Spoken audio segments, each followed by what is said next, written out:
श्रीधाम वृंदावन में एक संत घूमते थे। उन्हें देखकर कोई यह नहीं कहता था कि स्वामी जी आ रहे हैं,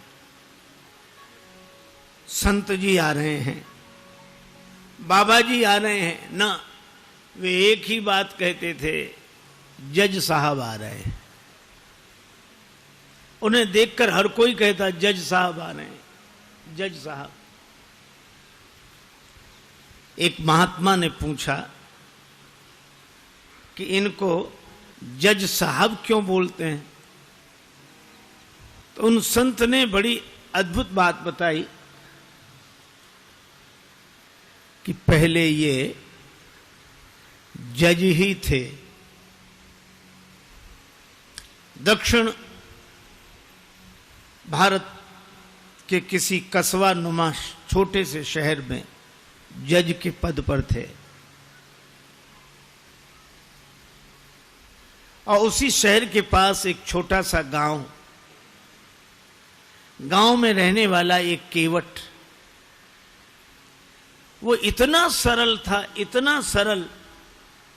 कोई भी पूछता केवट भैया वो बात कैसी है, तो केवट कहता रघुनाथ जी जाने, मैं तो कुछ नहीं जानता। इतना सरल। लोगों ने उसका नाम रख दिया भोला। कोई कुछ भी पूछता भैया रघुनाथ जी जाने, मैं तो नहीं जानता कुछ, रघुनाथ जी जाने। केवट के 2 बेटे, एक बेटी। बेटी विवाह के योग्य सयानी हुई। बेटों ने कहा कि पिताजी गांव के साहूकार सेठ जी से रुपया उधार ले ले, विवाह के बाद चुका देंगे, हम लोग कमाई करेंगे। ठीक है। सेठ जी के पास गया, 200 रुपए उधार लिया, ब्याज की दर तय हो गई। भाइयों ने बहन का विवाह किया, बेटी घर से विदा हुई पिता के घर के लिए। केवट ने भी घर छोड़ दिया, श्री रघुनाथ जी के मंदिर में ही रहने लगा।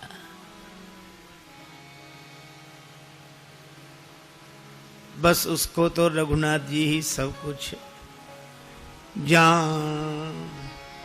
जाऊं कहां तजी चरण तुम्हारे, जाऊं कहां चरण तुम्हारे, जाऊं कहां तजी चरण तुम्हारे, जाऊं कहां तज चरण तुम्हारे।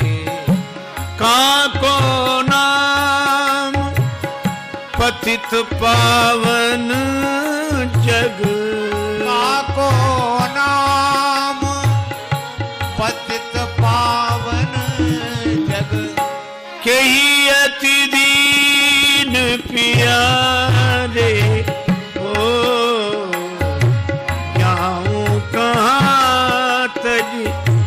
चरण तुम्हारे, जाऊं कहां तज चरण तुम्हारे, जाऊं कहां तज चरण तुम्हारे। मंदिर में रहता, झाड़ू लगाता, रघुनाथ जी का दर्शन करता, आनंदित रहता।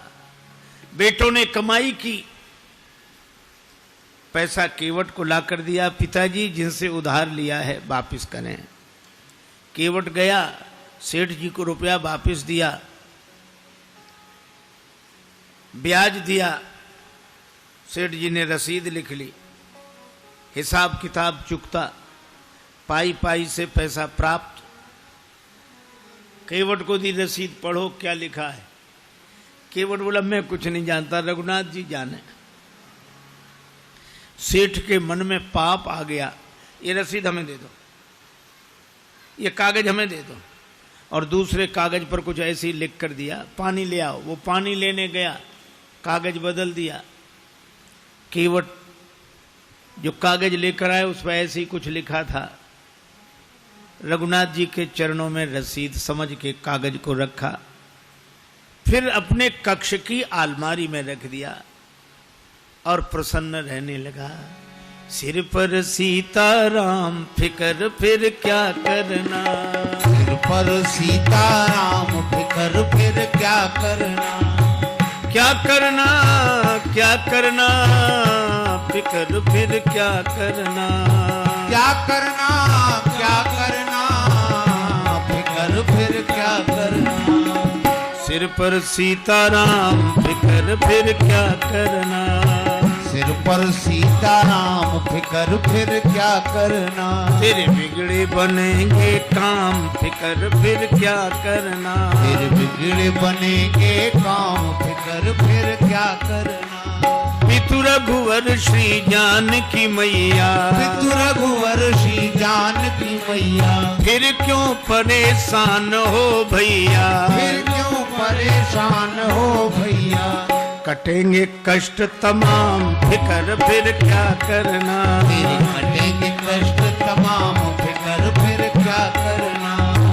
सिर पर सीताराम फिकर फिर क्या करना, सिर पर सीताराम फिकर फिर क्या करना।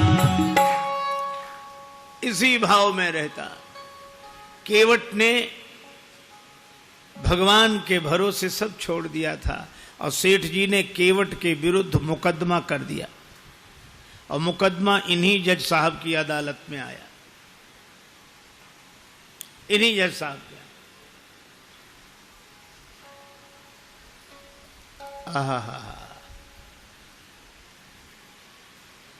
तारीख पर केवट उपस्थित हुआ। जज साहब ने कहा, केवट तुमने सेठ जी से रुपया उधार लिया था? हाँ हुजूर, लिया था।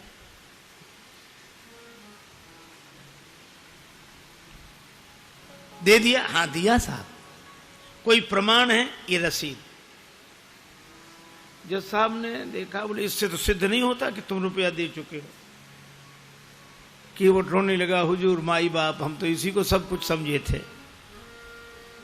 जज साहब को दया लगी, अच्छा रो मत, तुम ये बताओ जब तुमने सेठ जी को रुपया वापस दिया तब तुम्हारे और सेठ जी के बीच में कोई और था?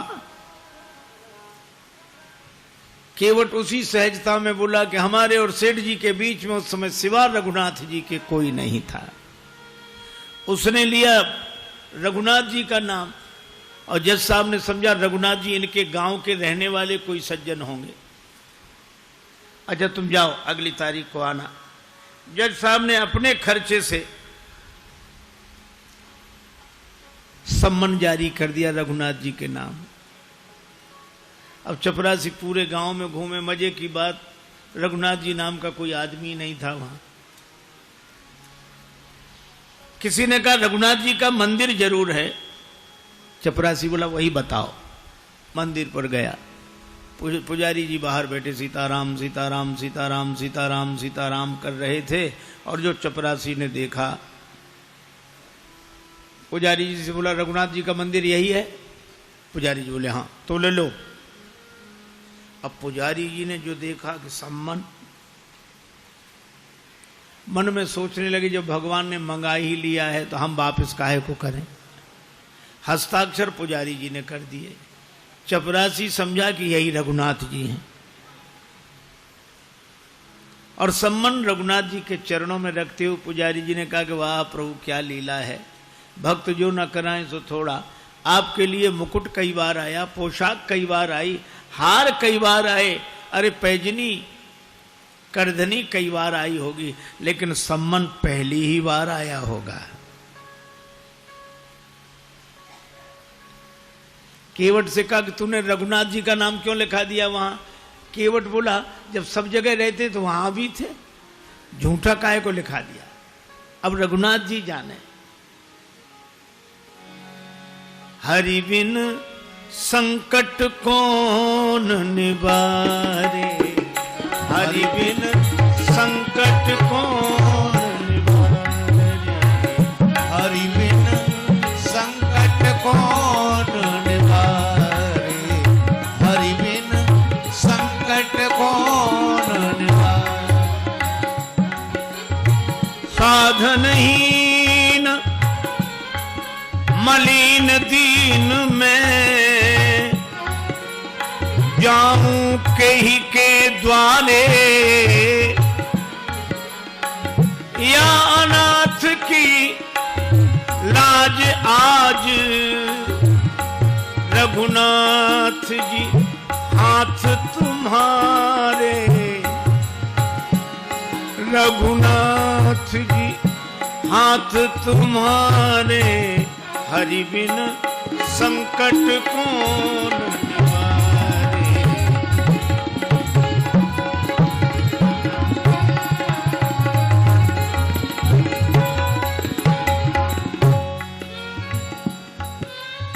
एक ही भरोसा जाएगी लाज तुम्हारे जाएगी लाज तुम्हारे नाथ मेरो कहा बिगड़े गो जाएगी लाज तुम्हारे।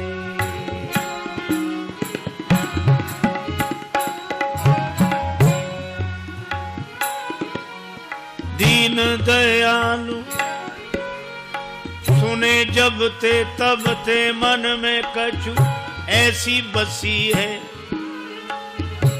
जाऊं टेरूं कहां और जाऊं कहां बस तेरे ही नाम की फेंट कसी है। तेरो ही आसरो एक मलूक नहीं प्रभु सो कोई और जसी है ए हो मुरारी पुकारी कहो अब मेरी हंसी नहीं तेरी हंसी है मेरी हंसी नहीं तेरी हंसी है जाएगी लाज तुम्हारे नाथ मेरो का बिगड़े गो जाएगी लाज तुम्हारे।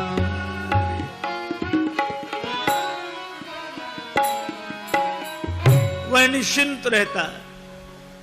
अब राम जी जाने मंदिर में झाड़ू लगाए तो रघुनाथ जी की तरफ देखे बर्तन मांजे तो रघुनाथ जी की तरफ देखे जीवन ऐसा बस राम जी के चरणों में समर्पित। तारीख के एक दिन पहले पुजारी जी ने कहा केवट तुम जाओ अदालत में ताकि समय से पहुंच जाओ। अब रही रघुनाथ जी के मन की तो रघुनाथ जी जाने। केवट तो प्रणाम करके चला गया। दूसरे दिन सवेरे सवेरे पुजारी जी आज जल्दी जागे स्नान किया भगवान को स्नान कराया नई पोशाक पहनाई बड़ी जल्दी कुछ बनाकर भगवान को भोग लगाया। सोच रहे थे आज भगवान को पहली बार बाहर जाना है कपड़े अच्छे होने चाहिए कुछ खा पी के जाएंगे तो भूखे नहीं रहेंगे। लेकिन आंखों में आंसू भरकर यही कहते जाइए जरूर उसका आपके अलावा और कोई नहीं है। आंसू भरकर पुजारी जी प्रार्थना कर रहे। उधर केवट पहुंचा अदालत में। जज साहब ने कहा केवट तुम्हारे गवाह कहां हैं? केवट बोला हुजूर वो तो सब जगह रहते हैं यहीं कहीं होंगे यहीं कहीं होंगे बुलवाओ। चपरासी को आदेश हुआ। चपरासी ने कहा रघुनाथ हाजिर हैं रघुनाथ हाजिर हैं रघुनाथ हाजिर हैं रघुनाथ हाजिर हैं हाजिर हैं ऐसे 3 नारे जो लगाए हैं तो क्या देखा चाल लटपटी सी एक वृद्ध की झुकी सी देह। लड़खड़ाते हुए एक बूढ़ा आदमी लाठी टेकते हुए आ रहा है वहीं से इशारा कर रहा है कि आ रहा हूं। चाल लटपटी सी एक वृद्ध की झुकी सी देह दुपटी फटी सी शीस बांधे धर धाये हैं हाथ माह छड़ी पड़ी तुलसी की ही ये माल, माथे पर रोरी चारु चंदन चढ़ाए हैं, साहब के सामने विनीत चपरासी साथ, आज रघुनाथ जो गवाह बनी आए। साहब के सामने विनीत चपरासी साथ, आज रघुनाथ जी गवाह बने आए। केवट ने प्रणाम कर लिया। सेठ जी चौंके कि ये कौन? जज साहब ने कहा रघुनाथ जी आपका ही नाम है? जी। केवट ने रुपया वापस कर दिया? हाँ। कोई प्रमाण है? सेठ जी ने खुद रसीद लिख ली थी। बेईमानी आ गई मन में, दी नहीं केवट को। सेठ जी को यहीं रखा जाए, इनकी बैठक में रखा हुआ रजिस्टर मंगाया जाए। उस रजिस्टर में वो रसीद अब तक सुरक्षित है। सर्वांतरयामी भगवान से क्या छिप सकता था? चपरासी को भेजा गया, रजिस्टर मंगाया गया और रसीद मिल गई। सेठ जी दंडित हुए, केवट भाई जित बरी हुआ। गवाह महाराज तो चले ही गए थे। अपने चैम्बर में जज साहब ने केवट को बुलाया। केवट एक बात पूछे? हाँ पूछिए हुजूर। ये रघुनाथ जी कहाँ रहते हैं? केवट ने कहा हुजूर यहां हम रहते हैं। तो तुम कहां रहते हो? कहां जा? रघुनाथ जी रहते हैं। तो तुम दोनों एक ही गांव के रहने वाले हो? अरे गांव एक ही जगह के। एक ही जगह के? कौन है ये तुम्हारे गांव के? अरे सरकार, पढ़े लिखे लोगों को समझाना मुश्किल होता है। अरे ये वो हैं जिनका मंदिर है। मंदिर के पुजारी तो लग नहीं रहे थे, और मंदिर इन्होंने बनवाया हो ऐसी हैसियत नहीं दिख रही थी। केवट ने कहा हुजूर ये वही हैं जो मंदिर में बैठे हुए हैं। जय हो जय हो। मंदिर में विराजमान है ये। अब जज साहब चौंके, चपरासी को बुलाया। चपरासी कांप रहा था। हुजूर जिस आदमी ने हस्ताक्षर किए थे वो ये नहीं था। जब सारा रहस्य पता लगा तो जज साहब रोने लगे। रोते रोते बंगले पर गए। लोगों ने पूछा क्या बात है, रो क्यों रहे हो? तो उन्होंने यही कहा, शुक सारद नारद शेष गणेशहु, सुख सारद नारद शेष गणेशहु, के नहीं ध्यान में आते रहे, सोई आज विनीत अदालत में, केवटा के गवाह कहाते रहे।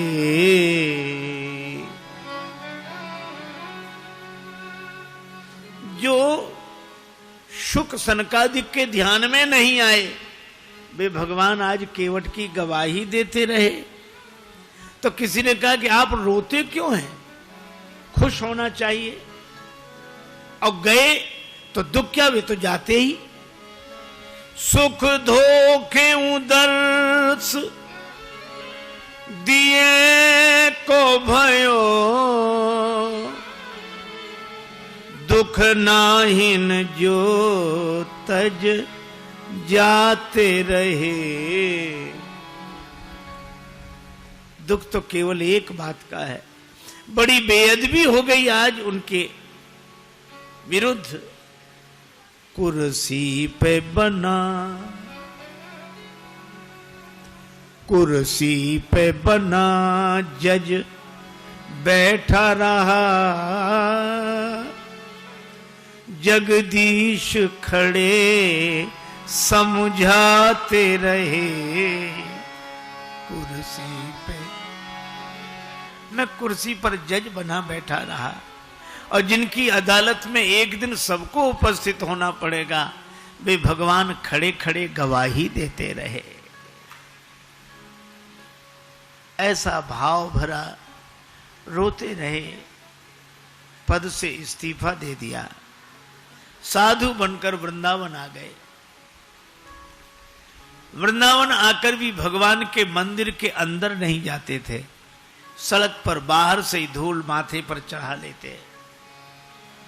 क्यों?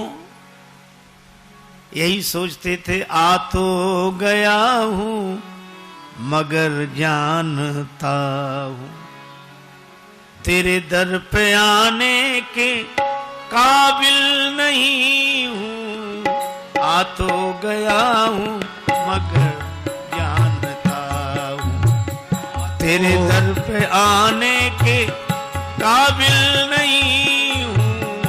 आ तो गया हूं मगर जानता हूं तेरे दर पे आने के काबिल नहीं हूं। तेरी मेहरबानी कहे बोझ इतना जिसे मैं उठाने के काबिल नहीं हूं। तेरी मेहरबानी कहे बोझ इतना जिसे मैं उठाने के काबिल नहीं हूं।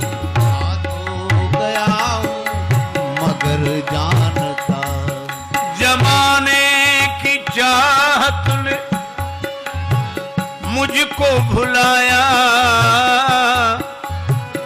तेरा नाम मेरी जबां पे न आया। खतावार हूं मैं, गुनाहगार हूं मैं, खतावार हूं मैं, गुनाहगार हूं मैं। तुझे मुंह दिखाने के काबिल नहीं हूं। तुझे मुंह दिखाने के काबिल नहीं हूं। आ तो गया हूं मगर जानता तेरी माना की दाता हो तुम कुल जहां के, मगर कैसे दामन में फैलाऊं आके। जो अब तक दिया है वही जय हो। कम नहीं है। जो अब तक दिया है वही कम नहीं है। कर्जा चुकाने के काबिल नहीं हूं। ये कर्जा चुकाने के काबिल नहीं हूं। आ तो गया हूं मगर जानता हूं। आ तो गया हूं मगर जानता हूं। 40 वर्ष पहले तक ब्रज वीथियों में उनका दर्शन होता था। ये सत्य घटना है, इस युग की घटना है।